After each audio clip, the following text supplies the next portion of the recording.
Test 1, 2. Good afternoon, everybody. Let me tell you a story today. So the setting is February 2024. This is Kanye West, professionally known as Ye. This is Ye's manager, Bu Cham, and his colleague, Amber Baker, who was then the manager of rising star Forbats. This is Forbats' then go-to producer, Nick Dreams. And this is me in the Retina Hall men's restroom, astounded hearing the fact that I was second-handedly recruited to work on Vultures 2.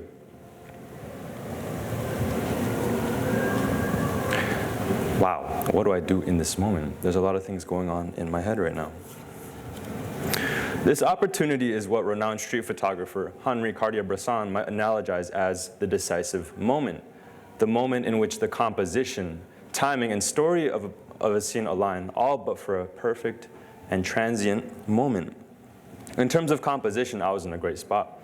My circle of collaborators were becoming Juno nominated. Many of my producer collaborators were charting the Billboard charts and Spotify editorials. In terms of timing, I was fresh off a run with my first placement with Sony Music in Def Jam Records. And in terms of story, I was on the come up, as someone would say, in 90s inflected contemporary R&B. But realizing the perfect composition, timing, and story does not mean anything if I do not press the shutter. Yet in this seemingly ideal moment, I was struggling to press the shutter. Why? There are two things at hand. First, this opportunity came during Ye's gradual descent from political controversies and public meltdowns. Unbeknownst to me, it was also followed by a slew of releases that would be explicitly anti-Semitic and expelling neo-Naziist and outright distasteful themes. I couldn't help but think, let's say I actually get this placement. Are people going to congratulate me? Are there going to be fire emojis on my post? What does that say about me?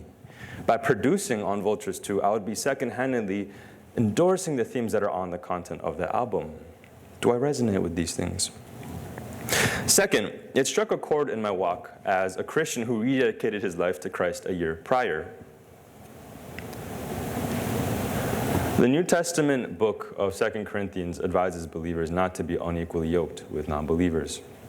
This is a yoke between the two oxen. If two oxen are unequally yoked, what is the work that they're going to do end up in? Disjointedness, no harmony. In this sense, if one claims to be Christian but their fruits and their spiritual direction do not evidence their claims, I proceed with caution, especially in terms of collaboration and when invoking the power of the tongue, aka words.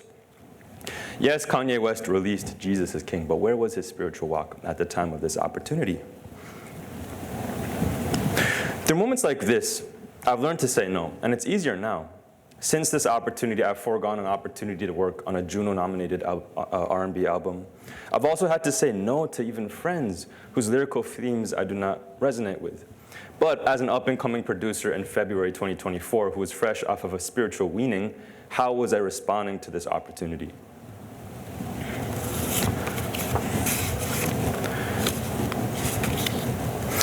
First, I set boundaries sonically. I believe that music, or humanly organized sound, is inherently spiritual. Let's consider the themes that you might evoke in your mind of these three samples in the context of today's US popular musical climate.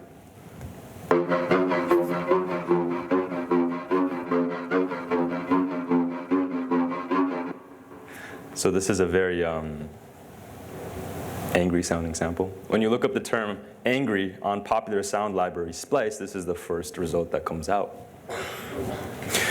But let's consider some other samples. What about these tracks, for example?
So when you hear these two samples, in comparison to the first sample, in our specific musical context, they evoke serenity, ambience, peace. These were two samples that were intended to be sent to Ye. And I know this is not in his style, but I know he's an experimental artist. So I decided to think, let me reserve them for him. So, not yet. I desperately wanted to send all my best samples as an up-and-coming producer would. Except there's another thing involved. Particular musical themes and emotions in particular sounding samples are correlated with particular musical themes and emotions and lyrical content as well. And I had to be cognizant of that. A second boundary that I made. I sent him this TXT file to send to his manager. To Ye/to whom it may concern, from Joshua Jung, aka Sej. I hope all is well, and I deeply appreciate your consideration of this letter. As a producer, my musical intentions are to resonate with developed art as much as it does with its performer. Aligning my religious views with my artistic endeavors is a practice I have been learning to tread as I enter adulthood. I request you write from genuine experience, but more importantly, to have artistic intent behind every lyric. I pray your words are impactful, to allude to grander, ambitious themes that withstand the test of time. And as St. Peter encourages us, we are a chosen people, God's special possession, that you may declare the praises of him who are called out of darkness into wonderful light, which I believe can be conveyed through our gifts in music. I want to produce vessels for speaking on the divine beauties and simultaneous sorrows of the human condition. And ultimately my contributions support the artist. So I'm providing my 2 cents to request that what passes through is something I can truly support as you, with my number and my Instagram handle. Now, I knew that sending this sample and this particular TXT file would hurt my chances of having a quote-unquote successful placement. But making these musical and spiritual boundaries transfigured my identity from a producer into a missionary of sorts, into this spiritual battleground that the music industry is. So ultimately, I didn't push for any of my samples to be placed, but these were successfully sent to Bu Cham, Kanye's manager. I was very relieved when I opened up Spotify a few months later not to see my name in any of the production credits on Vultures 2.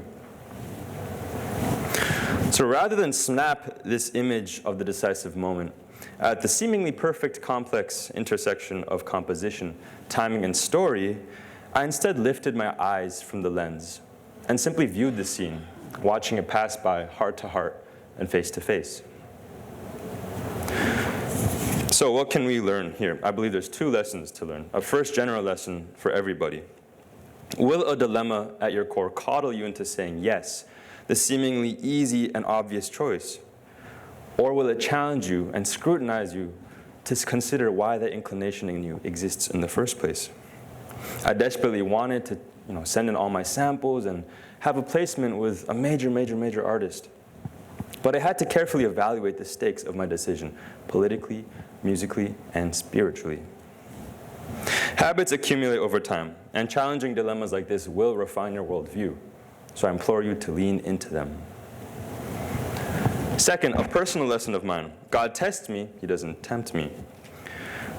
Like the major what if that I shared today, and the some no's that I had to go by, I gain a more experiential understanding of this one passage in the Bible. 1 John 2:16-17, New International Version says, "For everything in this world, the lust of the flesh, the lust of the eyes, and the pride of life, comes not from the Father, but from the world.